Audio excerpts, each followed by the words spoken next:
My name's Lauren Bennett. These are my colleagues, Janora DaCosta and Flora Vale. For those of you who don't know us, we're on the Spatial Analysis Development team here at Esri. Myself and Janora are on their Spatial Stats team.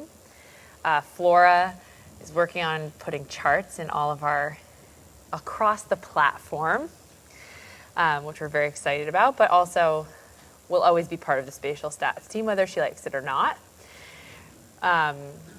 And we're excited to kind of share with you the analysis process in action. So I guess, slide, please. There's only a few slides today. This session is almost all demo. And really, I do think demo is a strong word for what we're going to do, because it's really not a demo. We're really going to walk through the analysis process. Demos are usually very neat and clean and look really easy. And while once you get the hang of an analysis, that's the case. You know, the third time you do the same analysis goes like this, right? But the first time you do an analysis with a new data set, it's never quite that clean. And that's what we're going to talk about today. We're going to talk about how we really do an analysis. So sometimes when we give a presentation or a demo, we kind of put on the hat of a crime analyst, because in this case we're going to be looking at crime in Chicago, or we put on the hat of a, public health analyst. Today we are wearing our own hats. We're really going to kind of walk through what we do when we are kind of faced with a new analysis, from getting the data to analyzing it in a bunch of different ways. I think it's important, one of the things we don't talk a lot about in our other workshops is the analysis process, because the goal of those workshops is to kind of get you familiar and comfortable with the tools themselves and how they work and what they're all about and how you can apply them. But the process of doing analysis is just as important as understanding the tools. And the truth is that the process of doing an analysis is never quite as linear as we maybe think it's going to be when we start. So this is just a kind of a breakdown of what we think about when we think about the analysis process. And we start by asking questions. And that is a step in the process that I cannot stress enough. It's probably the most important step in the process, right? Because oftentimes, I can't tell you how often I get the question, I've got this data, what should I do with it? Right? It's like, I don't know, why do you have the data in the first place? Like, what were you thinking you might do with the data when you got the data? We get data because it's available and it's collected in our organizations, or we happen upon it on the internet, which is usually what happens to us because we don't have the wealth of data that a lot of you guys kind of have at your fingertips. But when we get that data, we start by what should I do with it? And so it really, that question of what is my question or what are my set of questions becomes a really critical component of an analysis. Now, after we ask those questions, and maybe even before we ask those questions, we explore our data. And exploring our data happens all throughout the analysis process, right? You ask a question, you explore your data. Sometimes that leads you to ask a couple new questions. We analyze and model our data, and we interpret the results, a very important piece of the process also. And after that, it's almost always true that we're going to go back and repeat as necessary. This repeat as necessary happens a lot. And most of the times, even when we do kind of, what do we say? What is the saying? Stick a pin in it? Stick a fork in it? We're done. Most of the time, we could still do more, right? We may have answered some set of questions. Most of the time, maybe we've answered the question that whoever it is that asked us to do the analysis in the first place asked. But chances are, even at that point where you might have to just say, okay, I can't do any more, you probably still have a bunch more questions that you would ask if you could, if time just went on forever. So this process, this iterative process, this iterative analysis process is critical. And then thinking about how we present the results to decision makers who are going to use that analysis to make a decision is also critical, and we'll talk a little bit about that too. So we're going to jump right into it. The demo, the data that we're going to use today is going to be crime data in Chicago, and we're going to actually start from getting the data, because oftentimes getting the data and dealing with the data before you start your analysis, well, I would say it's certainly the least fun part of the process, right? It's not very rewarding downloading Excel spreadsheets and opening them and finding that they don't have what you want and trying again. This kind of data finding and manipulation can be very challenging, but it's a really important part of the process too, and there's some things that we have to think about when we're kind of getting our data ready for analysis that are worth mentioning also. So I'm going to switch over to Janora, who's going to start us off with some analysis that she's done or is going to do right in front of us. Choose in. 3. All right, so we're starting from the very beginning. This is how we start our projects every single time, just about, the Google start page. Like Lauren said, we don't have the luxury of the wealth of information that you guys probably have at your organizations. Although if you guys felt like sharing your data with us, we are always welcome. Happy to play with your data. Okay, so lots of cities now have these open data databases. A lot of times we use data from Chicago, Seattle, New York, also Washington, D.C. They all have a lot of open data. And like Lauren mentioned, we are going to be analyzing crime, so I'm just going to go ahead and navigate to their public safety, and it brings up, we're waiting, okay. It brings up all the crimes from 2001 to the present. So I've actually already set some filter conditions. So I set the FBI codes to 01A, 0203, 04A, and 04B. And the definitions of those FBI codes are on the website. Also, these are codes that relate to all the violent crime that has happened in Chicago. So any assaults, robberies, aggravated battery type crimes. And I've also set a filter for the date. So I said the date is between January 1st, 2010 and June 30th, 2015. And thinking about filtering your data like this is really important because, for instance, with crime is a very broad topic, right? And within this crime data set, we have all sorts of different types of crime, and analyzing them all at once may answer a certain set of questions, but very, very often we actually are more interested in analyzing different categories of crime at a time. And that's going to be true with a lot of the kinds of data that all of you have, right? We have a particular data set, and it has lots of different ways that we kind of categorize it. So thinking about how you kind of slice and dice it to really analyze what your question is.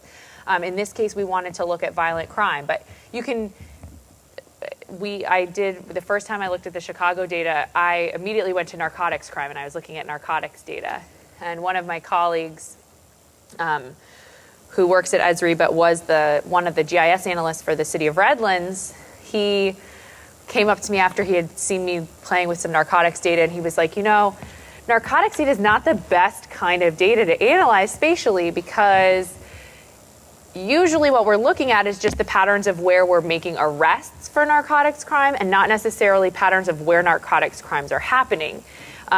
If you think about violent crime, assault, battery, people call in assaults and batteries. Not all of them, but a lot of them. People don't call in, I'm using narcotics, right? So there's a large portion of narcotics crimes that we're not, it's more about a pattern of where we're kind of looking for it versus where it's actually happening. And it's just a very kind of different crime that's reported differently. So thinking about those kinds of things when you're slicing and dicing your data is really important. All right, so I've downloaded the CSV file, and I'm not going to open that. I'm going to open the data that I've just downloaded. And you can see it has the latitude and longitude, which is how we are going to be adding it to our map. And then it also has this date field. So we work on the spatial statistics tools. We have some new tools that take that date time field, but it needs to be formatted as a date time field. So I'm just going to go ahead and tell it that it is a date field. The other things that you might think about when you are downloading something like a CSV file or an Excel spreadsheet, and probably some of you will be reminded of nightmares that you've yourself faced, but what are the field names? Do they have weird characters? Are there spaces? Because when you go to bring that into ArcGIS, ArcGIS doesn't like exclamation marks in your field names or spaces. So you have to really think up front about that sort of data manipulation to kind of save yourself headaches down the road.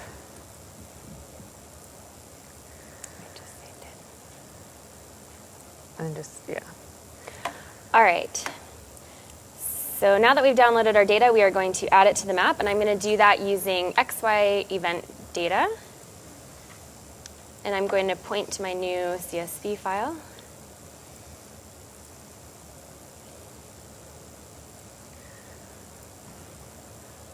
And input the lat longs.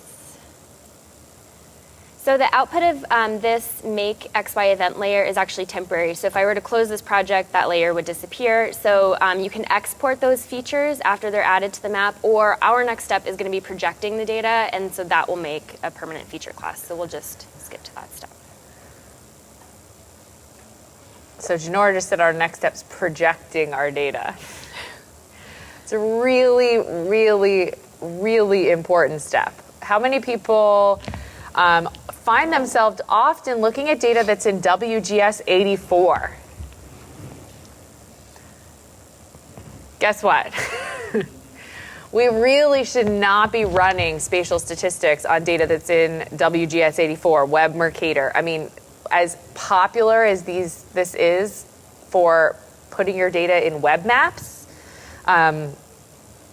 when it comes to analyzing your data, if your data is not projected, it's all distorted, right? And spatial statistics are all about understanding the relationships between features in space. And if your data is spatially distorted, those relationships are not nearly as meaningful. So projecting your data, actually the majority of the spatial stats tools will actually warn you if your data is not projected. And the new space-time pattern mining tools won't even run if your data is not projected. So it's something that's really important to think about. All right, so I just searched for the tool project and chose my preferred output coordinate system. For some of you in organizations, you probably have a preferred coordinate system that everybody works in. I usually just pick the best one that makes sense. Sometimes that doesn't work out so well for me, but Flora was like, why don't you just Google search the state plane map? So from now on, that's probably what I will do instead of just picking one willy-nilly. Or in ArcMap, you can filter by map extent. Yeah, ArcMap has the ability when you're choosing a coordinate system to filter by the map extent. So it'll only show projections that are relevant to the current extent of your data, which is really powerful. It hasn't migrated into Pro yet, but I have asked, and it's definitely coming because that's a really nice feature to have. But since you can run ArcMap and Pro at the same time, you can just, figure out what the projection is and then choose it. That one. Yeah. All right, so now we have all of our violent crimes on the map, and it looks like Chicago is a very scary place. We can't really make sense of this data or really tell what's going on at all. So we know Chicago's not a very scary place. Yeah. The map is just really hard to interpret. It is very hard to interpret. So we're gonna boil this information down a little bit, and it's very common that we aggregate this data, these crime data, by census tract, and that's kind of nice too because we have other attributes that go along with that census tract data, such as population and demographic information and things like that. So I'm actually going to spatially join the violent crime to the census tracts, target features, census tracts, and I'm going to join the projected crimes. And I'm going to call it crime count, or tract crime count.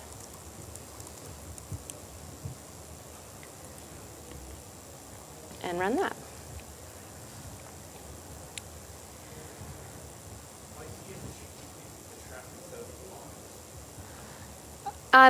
Because I had the tracks available.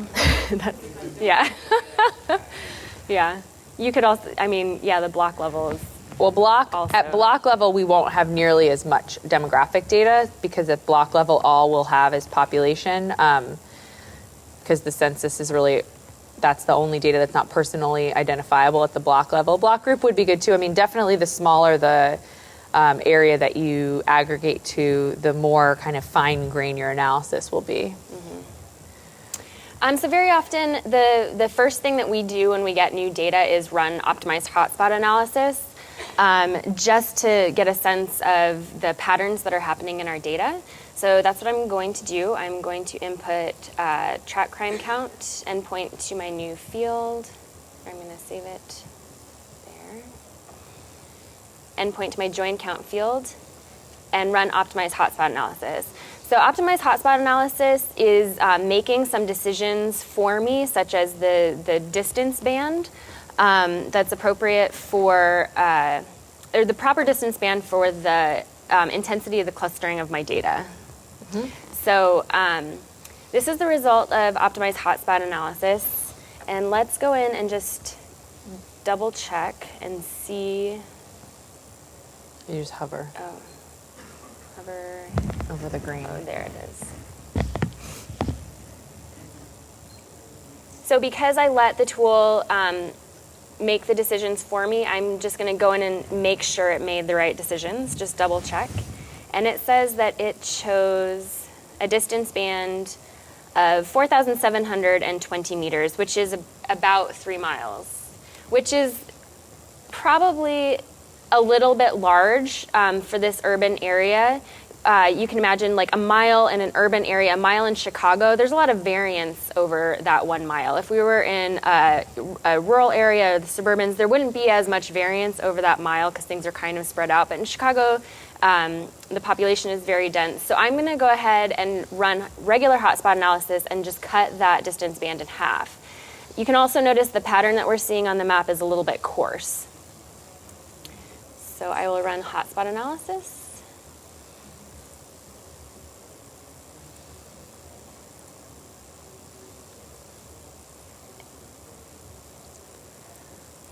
And I'm going to choose 2,500 meters.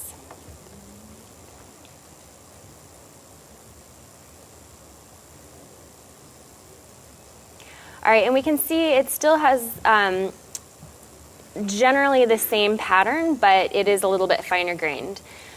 So the next thing that we usually do right after running hotspot analysis is running cluster outlier analysis. So I'm going to spell cluster right, there we go, and run cluster outlier analysis using that same distance band so that we can compare the two maps with the same parameters.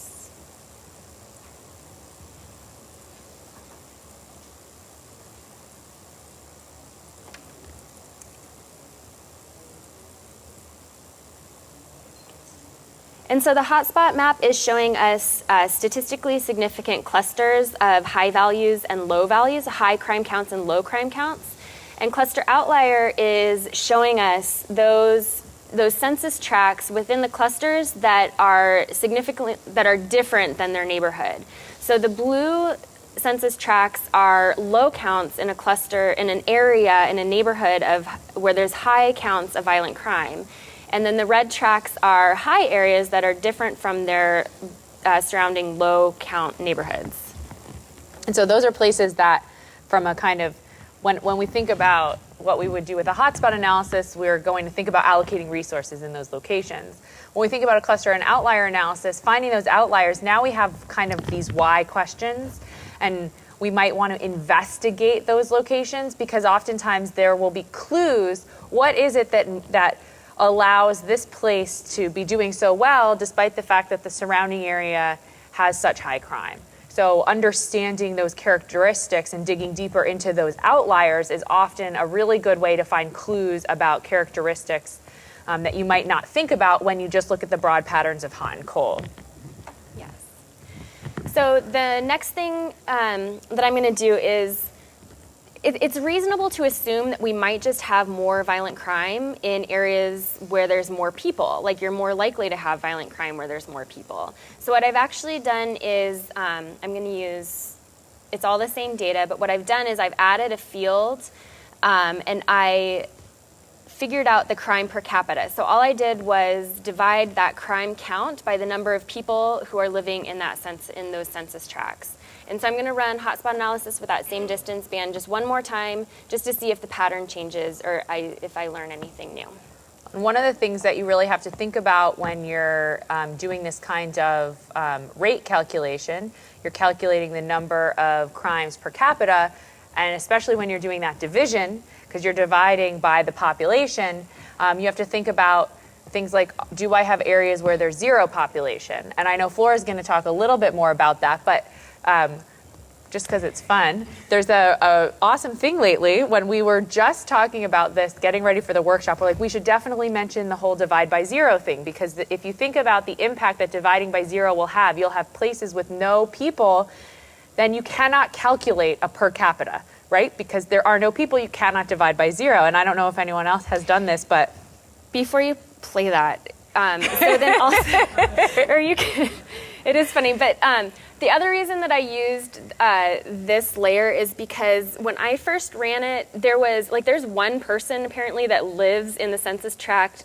that's surrounding Midway Airport, which I don't know how that's possible, but we found some census tracts with very low population numbers, like 1 or 4 or 8, and violent crimes had happened in those tracts. So when we did the crime per capita, those that percentage of crime per capita was just like skewing our hotspot analysis. Right. So we ran it the first time and we were like, that doesn't look right. And we ran it like 7 times, trying to figure out, picking a number, like a threshold. So I think we picked anything with a population above 20, and that's completely arbitrary, but it gets rid of some of those very kind of crazy per capita values.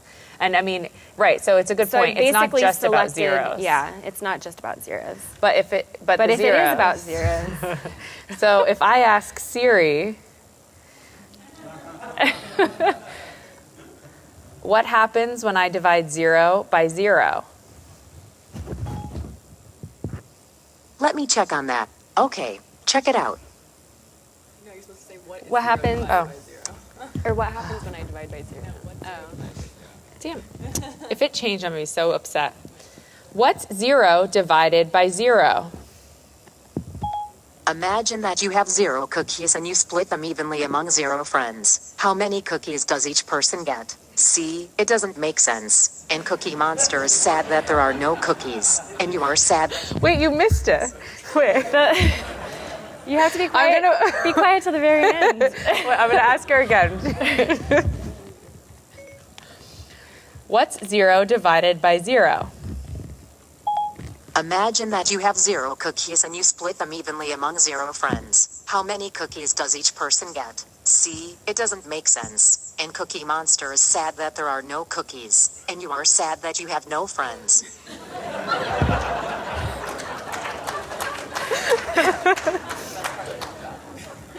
It's awesome. And that happened to be like trending for some reason right when we were working on the workshop, and I was like, Janora, we should mention the whole divide by 0 thing. And Flora was like, have you asked Siri what 0 divided by 0 was?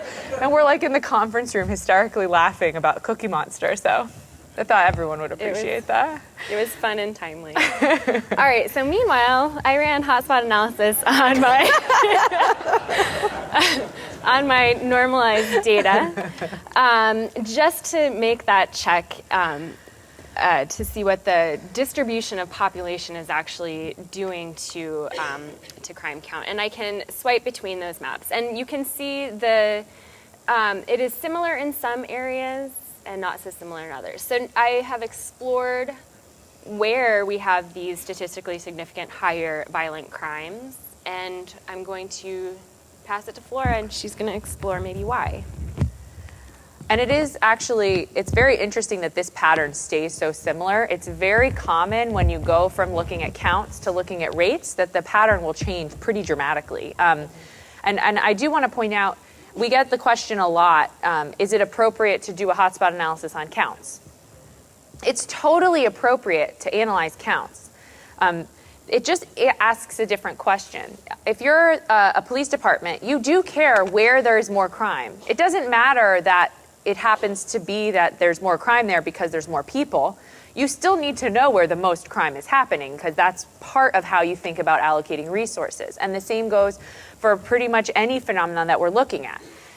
It's a different question to understand where there's hotspots of crime per capita. Now, those are places where we might think about then we're going to ask different questions. If we're looking at count, a lot of times we can say, well, that's a populate, that we know why. But if we're looking at crime per capita and we see hot spots now, we don't know why. It's not because of population. So what is it about those areas that lead to high numbers of crime, let's say? And so now we're kind of more in an investigative mode when we get into that per capita analysis, asking a different question. So it's not one or the other and one's right, one's wrong. It just depends on what your question is.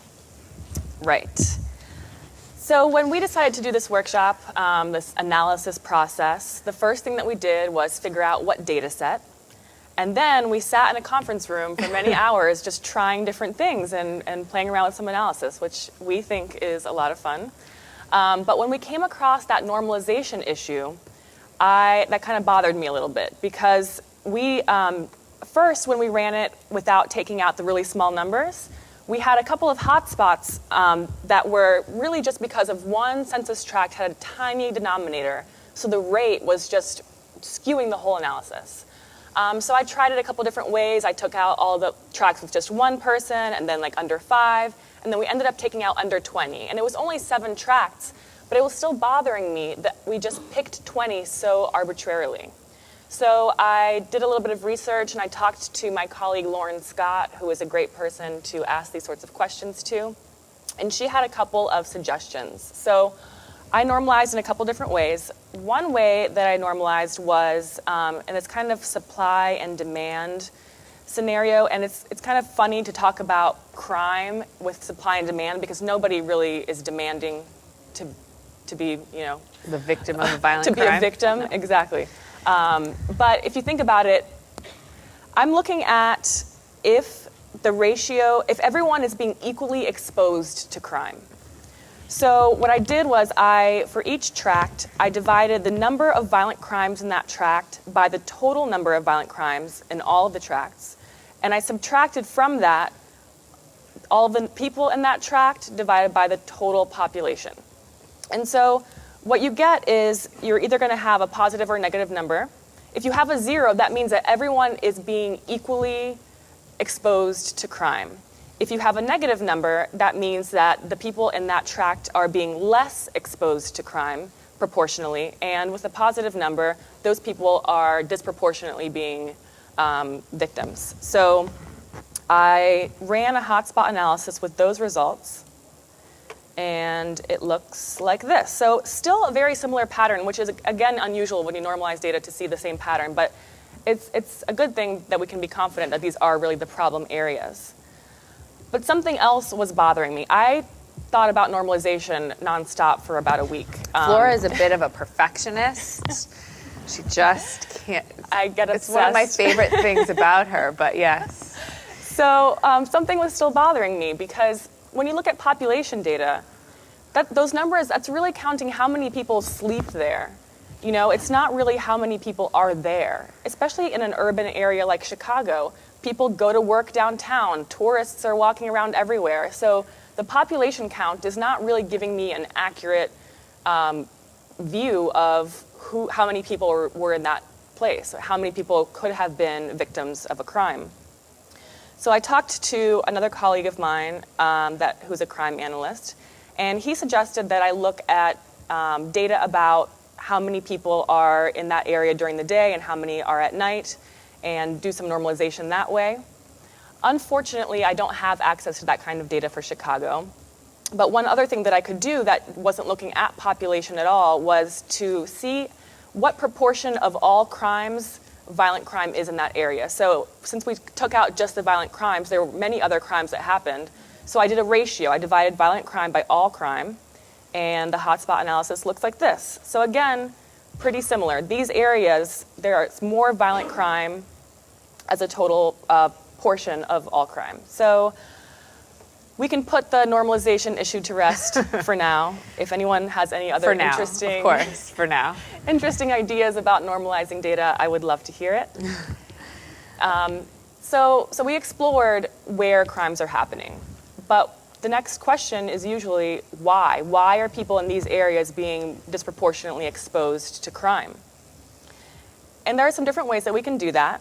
I could go ahead, and I did before, make a whole bunch of hotspot maps of different demographic attributes, like looking at unemployment rate or median income, that sort of thing.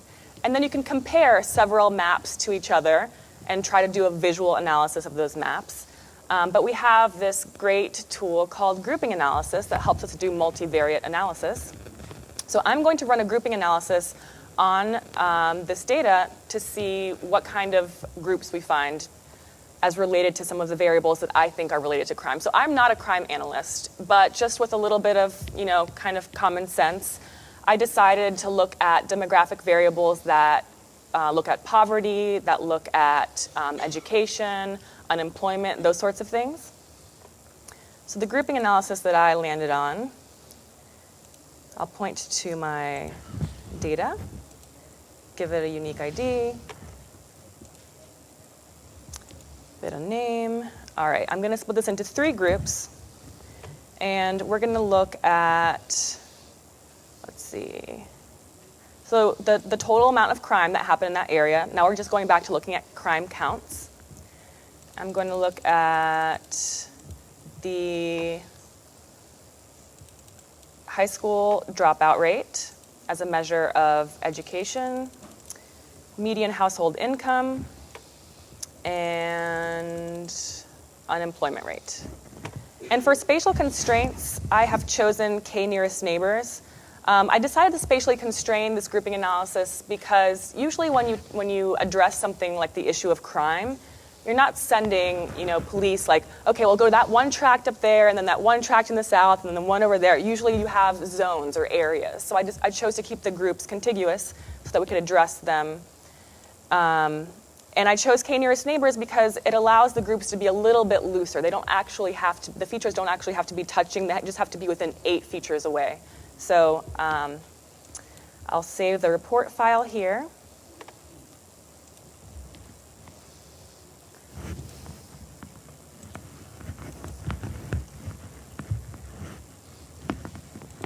And I will run the tool.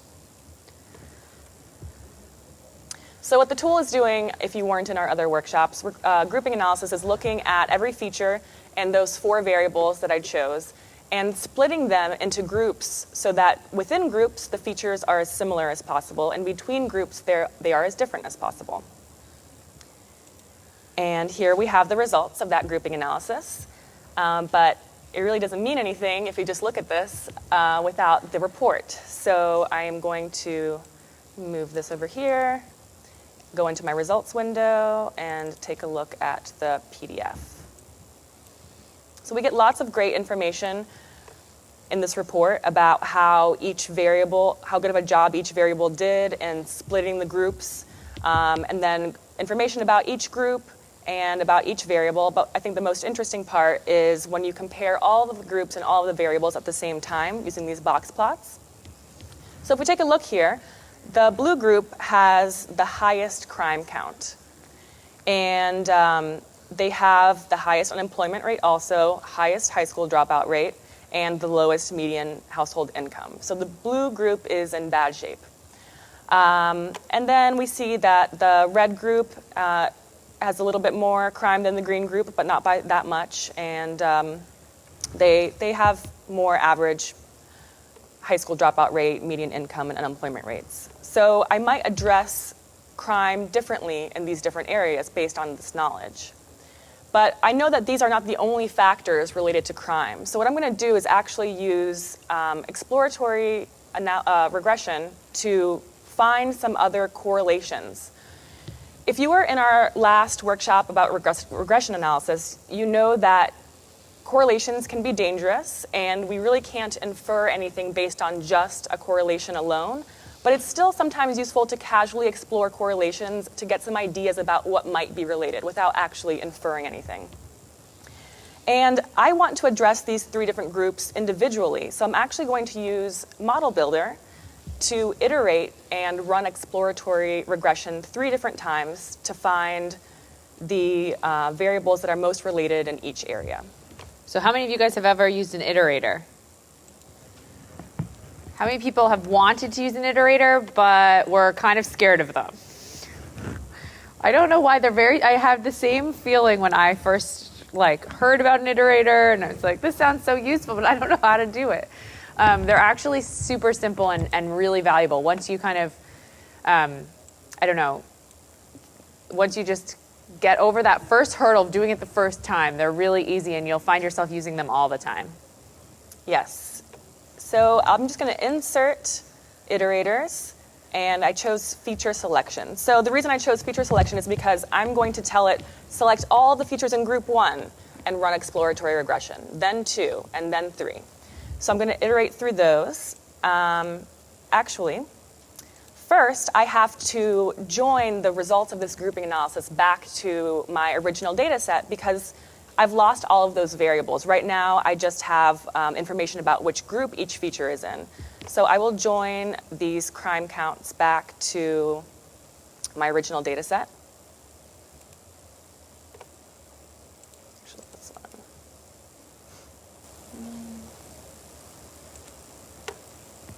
Because I want that group number to be in my table. All right. So I'm going to point to my features. And I'm going to group by SS group. That's what the field is called that the grouping analysis results give you. Okay. And I'm going to drag in exploratory regression and connect these. Oops. Wrong way. All right. So the dependent variable is what I'm trying to understand more about, what I'm trying to explain. So that will be crime count. And then the candidate explanatory variables are what exploratory regression is going to try correlations against. So I'm going to select everything here and then take out a couple of things like I can't explain crime count with crime count because that would be cheating. So I'll turn that off. And then a couple other things like the group and shape area, shape length.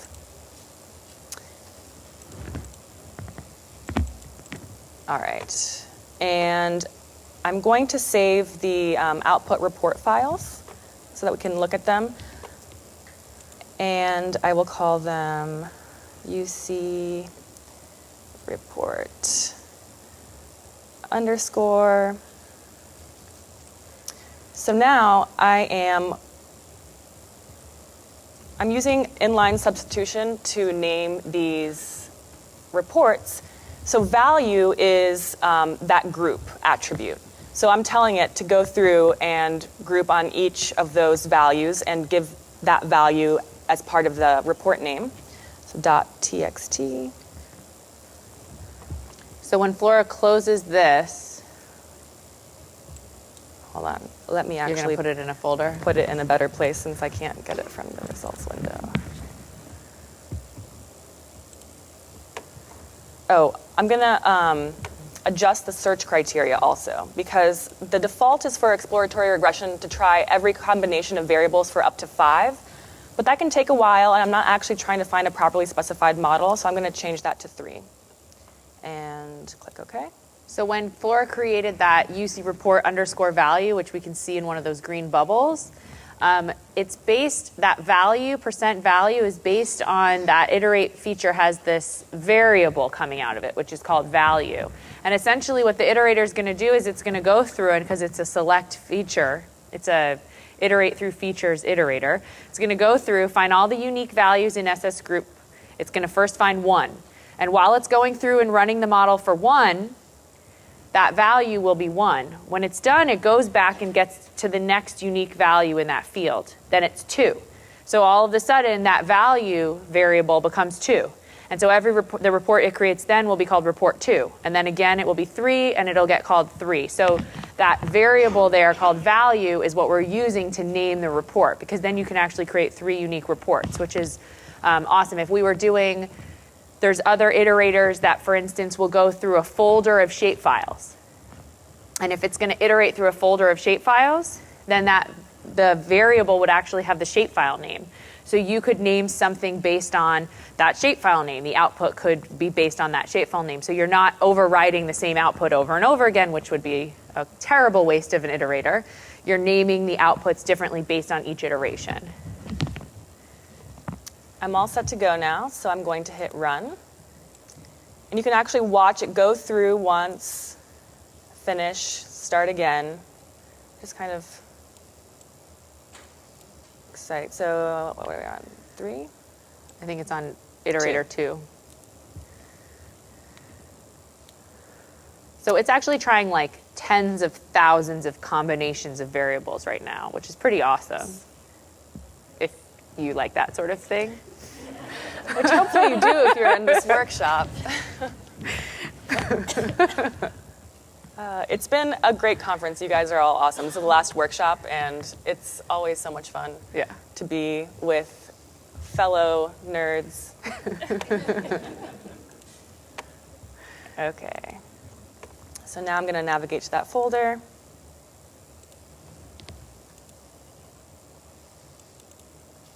And I called them UC report this time, so let's take a look. All right, so this is group number 1. So let's go back to the map. Group number 1 is that blue group that was in bad shape. So group number 1, the highest correlations with the crime count were the black population, the number of unemployed people, and the number of children. So we get some other information down here too. If I can look, no high school diploma, unemployment, total population, number of teens, alcohol expenditure was significant 76% of the time. So that's kind of interesting. Not surprising either. Right. Let's take a look at group number 2. And group number 2 is, I believe, the green group. The red group. Is it? Yep. Yep. You just looked at the colors and picked one. I'm slightly dyslexic, it's all right. So I actually, looks like I did include the I think you're looking at the wrong report. I am. That's from yesterday. Much better. All right, so in group number 2, the highest significant were median, what is this? Highway growth, unemployment rate, and median home value. So a little bit different. We might target that area differently. And then lastly, we'll take a look at group number 3. Businesses, jobs, and vacancies were the most significant there. So that group, group number 3, is the green group up here. And that's kind of interesting because businesses might be a better kind of determinant of population during the day. So we know that we have more businesses here and we have more crime. That's more related in those areas. So the point here being that if I were to try to tackle the issue of crime in Chicago, I can't address every place in the same way because these things vary spatially. So I can know how to target my different areas based on the spatial information that I've gained from doing it this way. Another thing that we can do is to casually explore correlations is to use geographically weighted regression. So I'm going to open up that tool and just explore how some of these variables, how some of these correlations vary over space. So my dependent variable is again crime count, and I'm going to test just one explanatory variable at a time. So I could do something like unemployment seemed to be significant pretty often. And I just want to see how that correlation changes over space. So I will run this tool. And again, I really can't infer anything from just casually exploring this correlation without finding a properly specified model. But I can explore my data. So I'm going to symbolize the results of this looking at the local R squared. So geographically weighted regression, or GWR, calibrates a regression equation for each feature. So each feature has its own local R squared, and I want to see where those R squareds are strongest. So we can see here that unemployment is most strongly correlated with crime in these darker areas and less strongly correlated with crime in these lighter areas. And it kind of looks like over the hot spots, it is more strongly correlated with crime. So that's kind of interesting. And one last thing that I want to do. How are we doing on time? Good. We're good. One last thing that I want to do is explore this data in a chart, because I think about data visualization a lot. So what I'm going to do is I'm actually going to join the grouping analysis results back to my original data, because I want those group colors to show up in my chart, and you'll see what I mean in just a second. Join based on object ID, grouping, okay. And then I'm actually going to have to export this. So I thought about cleaning it up before the workshop, and Lauren was like, no, we're doing a real analysis process, which involves lots of joining and exporting. Sorry, guys. It's true, though. Let me just make sure that the join worked. Did it? Oh, I wanted to join this way. I actually want to join to the one that has the symbology. Join.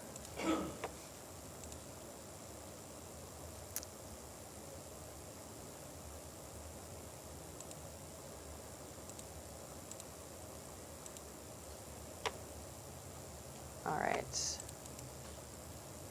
Make sure that worked. You're picking that one and joining. Okay, now it worked. So I'm going to go to View, Graphs, and I'm going to create a scatter plot matrix, which is one of my favorite things to do when exploring data. I'm going to look at crime count, high school dropout rate, median household income, and diversity index, and apply. So the reason that I joined it back to the grouping layer is so that I could keep the symbology so that we know which group these features fell in. And we can visualize these correlations. So if I look at crime count versus, let's say, median household income, we can actually see it kind of helps us understand how grouping analysis works. You can see the clustering of these colors in the chart. And it's actually pretty interesting, because even though when you constrain the groups spatially, the groups are going to be a little bit less distinct than if you just let them be spatially random. But we still see that there is a spatial component to this, because no surprise, geography matters. But we see the red group kind of has a higher high school dropout rate, or the blue group has higher crime. What I think is really interesting about looking at these scatter plots is also with diversity index, we're seeing these kind of curvy shapes. And this is when the correlation is not linear. So if you think about it with diversity index, if you have a really low diversity index in this scenario, you have more crime. And if you have a really high diversity index, you also have high crime. Because with the really low diversity index in those high crime areas, it's probably all of just one minority population. And in the areas that are kind of in between, they have a better distribution of people. So it's just an interesting way to look at it. And again, we're not trying to come up with any formal conclusions about crime in Chicago, because we are not crime analysts, but we just wanted to show you what we do when we actually get a data set and try to understand it. So I looked at where things were happening. I looked at some factors of why they might be happening, and Lauren is going to look at space-time. Space-time. They both picked the short end of the stick, because space-time's obviously the coolest. I'm going to switch mics. No. I'm good. All right, so we're going to talk about the space-time pattern mining tools, and we're going to look at this data in space and time. So now we're in Pro, and the space-time pattern mining tools are brand new tools. They came out in the ArcGIS ArcMap 10.3 release and the ArcGIS Pro 1.0 release. There was an important patch, a very important patch, that came out in around April after we released. If you have either GIS, if you have ArcMap 10.3.1 or Pro 1.1, you have that patch already included in the update. If you don't and you're still on the initial release, that patch is available through our resources page, which we'll point you to at the end. But these are our new tools, the Spacetime Pattern Mining Toolbox. They're in both ArcMap and in ArcGIS Pro. But I'm using ArcGIS Pro because we also released some new tools in Pro 1.1 that we're going to take advantage of today. So what we're looking at is all that crime, 4.5 years worth of crime data and 5.5 years of crime data. Sorry, 5.5 years. It's a lot of years. And it's a lot of temporal data. And up until now, we really haven't been paying attention to the temporal aspect of that data, right? Now, traditionally, in the way that we could analyze this data using both space and time, we're really limited in a lot of ways to kind of snapshotting our data. We might look at just the first year, then just the second year, then just the third year and see how the pattern changes. Or we might look at month by month. So we'd have to kind of do our own breakdown of the data and analyze the data that way to see if there's any trends or patterns in the data over time. And that's still a totally valid way to do it and gets at certain questions. But what we want to do is incorporate both space and time simultaneously and do some space-time hotspot analysis. So the first thing that we're going to do is we're going to create a space-time cube. And if nothing else, when you go back and people are asking you how the conference went and you tell them that you learned about space-time cubes, I mean, people are going to be like, whoa.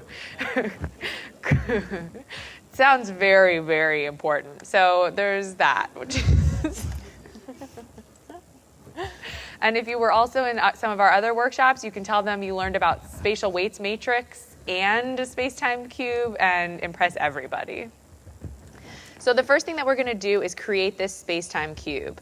And we are going to name it meaningfully.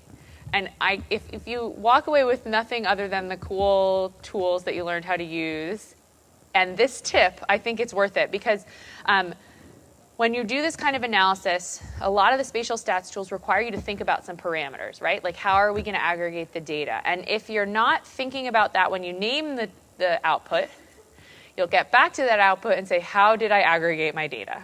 I don't remember. So I always name it. So in this case, we're going by 1 month, 1 kilometer. And now I'll always know how I aggregated this data. I'll point to my date field, and I'll pick 1 month, 1 kilometer. Now, one of the new things in Pro 1.1 is the ability to summarize fields. So if each of these incidents had some sort of attribute that was meaningful to me, I could summarize it in some way when I aggregate. I could either sum it or average it. But in this case, I'm just interested in how many crimes happened in each of those 1 month, 1 kilometer areas. So I will go ahead and run it. Now, when we run Create Spacetime Cube, it is aggregating up our data in both a spatial grid, and also you can think about it like a temporal grid. And the output of this, and you'll see why the new tools we've introduced are so important, is actually just a space-time cube. It's a netcdf file. It's not in your map. It's just a netcdf file that you use for further analysis. And we do give you some information, however, about how we created that space-time cube. Now, I want to talk about something in here, which is the temporal bias. But before I do that, I want to illustrate to you what this space-time cube really did. So in order to do that, we're going to insert a new scene. Now, in Pro, adding a scene means I'm adding basically a 3D map into my project. And when I add this 3D map, it's automatically going to be essentially a globe, right? And what I want to do is run one of those new tools, which is visualize the space-time cube in 3D. And we're going to point to that cube that we just created. We'll pick our count. And you'll see the only option we have is value, which means it's going to show us the actual counts that we've just calculated. It's going to run, create these 3D features and automatically visualize them for me. I'm really excited about this because up until now, you really kind of had to learn something new, which was how to deal with 3D. And we're trying to make it as easy as possible for you to visualize the results of this analysis.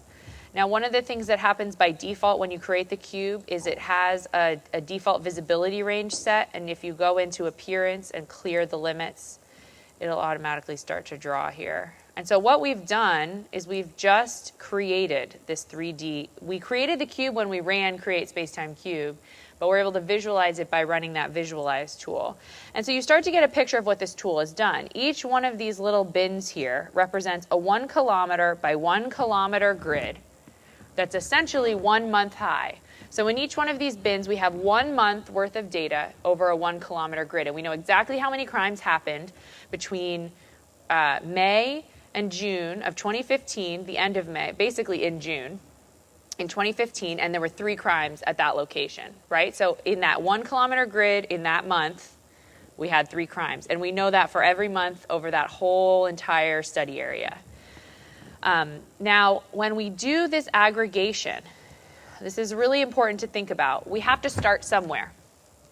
And by default, when we ran Create Spacetime Cube, by default, the time step alignment is to start at the end. So what that means is when we start aggregating, we look at your data and we go to the very end temporally. In this case, it was on 6/28. And we start there. And since we said a month, it goes from 6/28 to 5/28. Then it goes to 4/28. Then it goes to 3/28. Then it goes to 2/28. And it goes backwards. Now, that's great.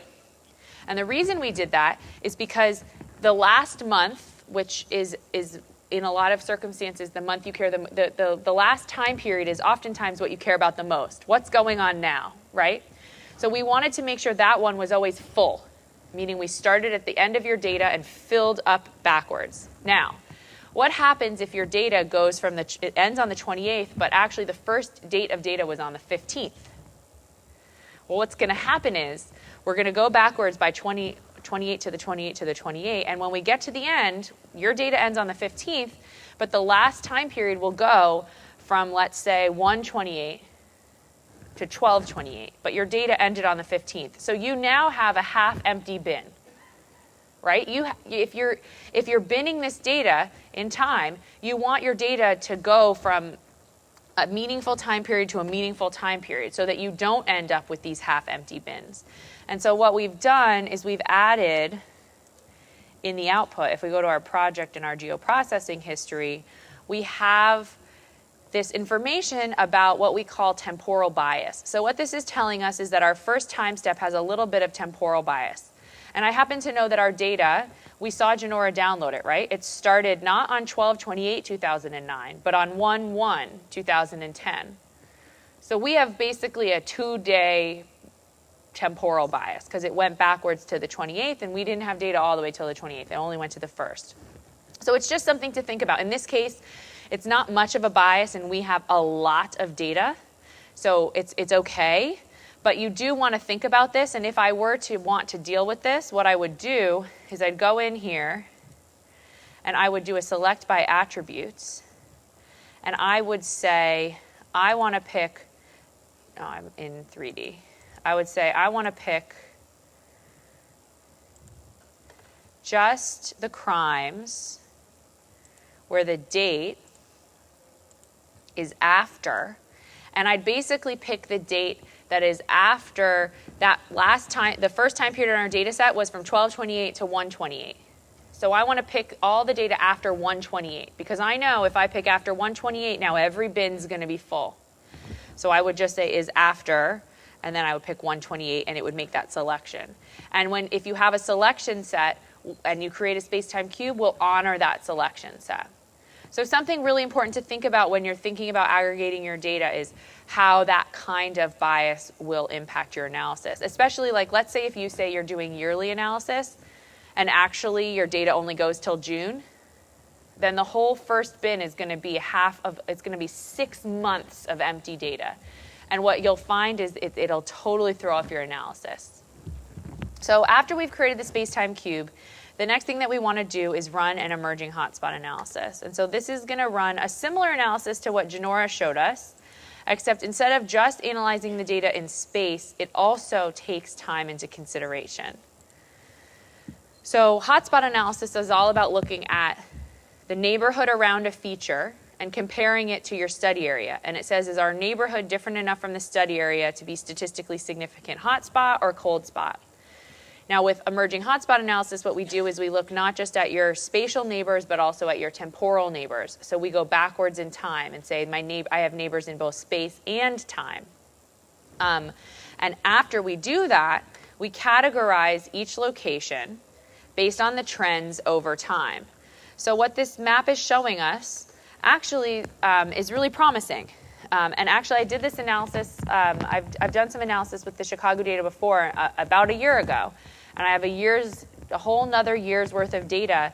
And what were persistent hotspots have now turned into what we call diminishing hotspots, even just in this year, which is great to see.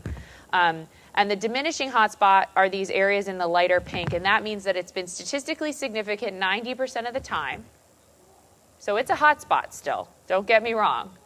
But the z-scores, or the intensity of clustering, has actually been diminishing over time, which means we may actually be going in a good direction.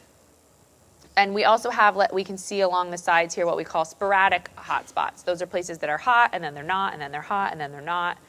And if we go into our scene, we can actually take a look at how we got to those categories. So we'll run the 3D visualization again. This time, we use the same cube, but now that we've run emerging hotspot analysis, we have more options than just value.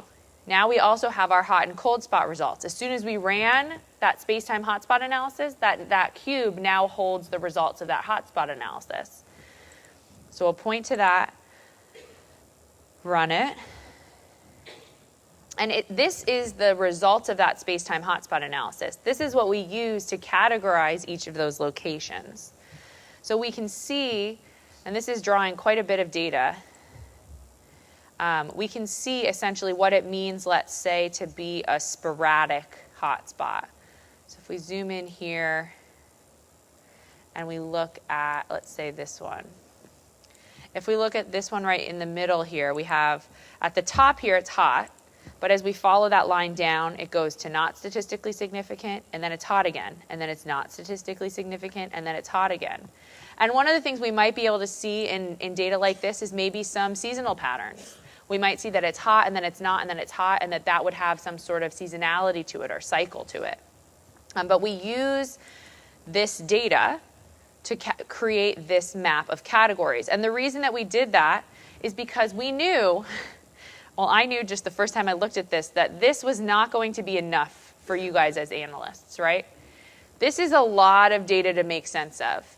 And without also having something that helps you interpret the results of the analysis, it's very hard to know even where to look, because that's a lot of data in 3D, right? So that's a really important kind of thing to think about. I also, and this is kind of where I stopped in my space-time analysis, I was really excited to see these diminishing hotspots come up after last year's, there was a lot more persistent hotspots on there. Now, the last thing that I kind of want to talk about, and I think it's a really important thing to talk about, is how we interpret the results of this analysis and communicate the results of this analysis, and also just how we communicate the results of any analysis that we do. So I think about the results of this analysis in a lot of ways as an analyst's result. Like, I love the results of this analysis. I want to dig into every one of those 15 categories. I want to look at the cube. I want to just explore it. But I've had my own experience sharing this with, let's say, leaders in my own organization. It's like, but there's 15 categories. Can't you make this simpler? Like, but the 15 categories are like the beauty of the whole thing. We're getting all this information. It's not just hot or cold. It's intensifying. It's diminishing. It's persistent. It's sporadic. How could you not want to know all this information?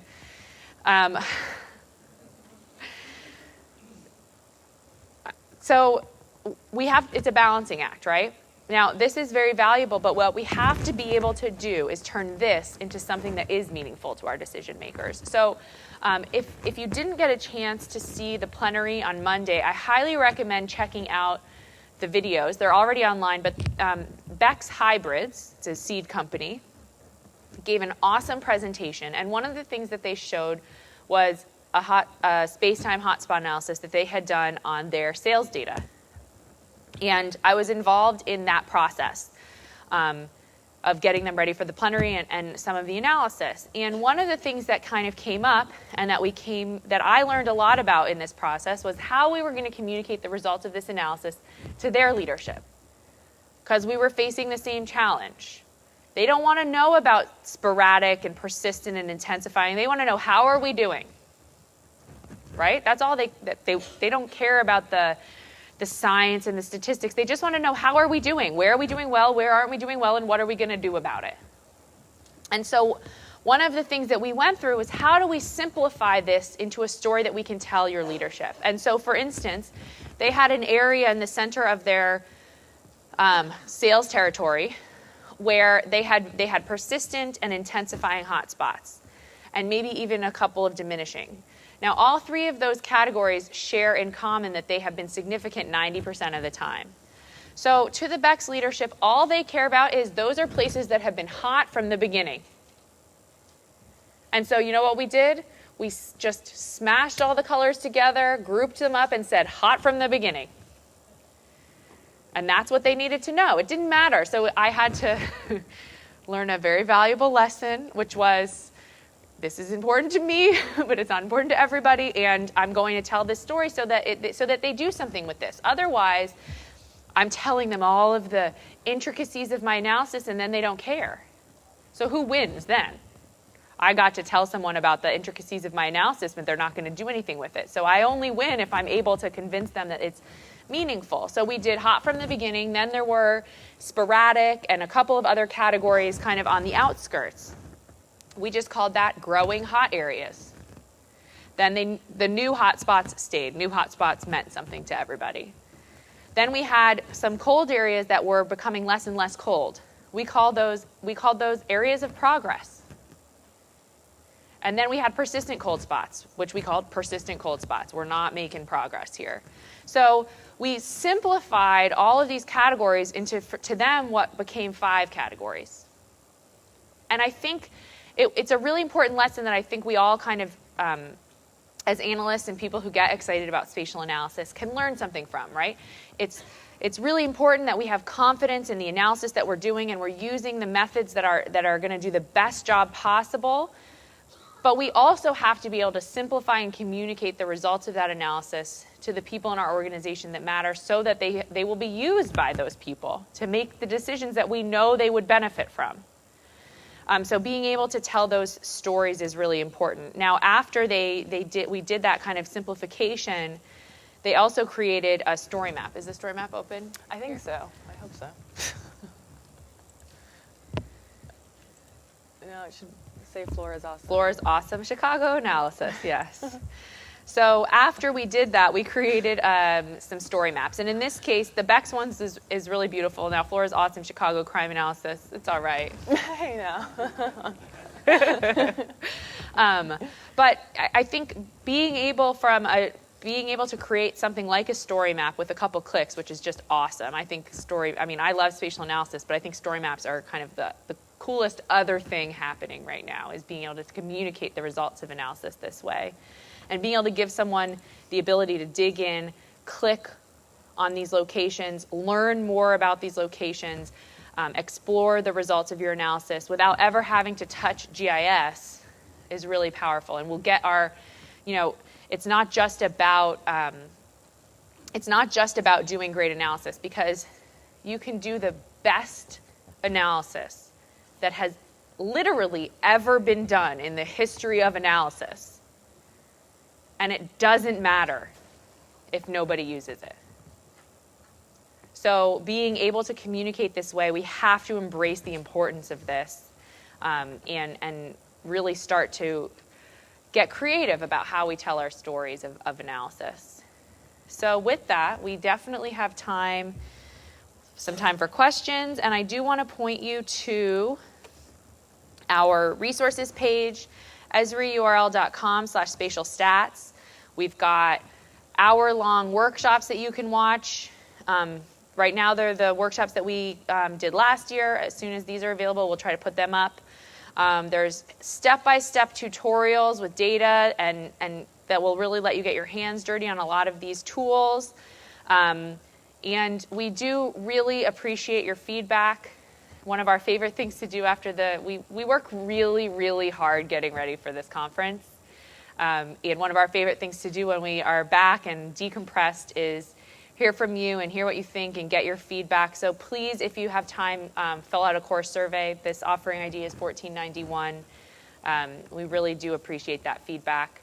And we have some time for questions, and we've given 8 workshops at this conference. Woo! And this was our last one, so thank you very much.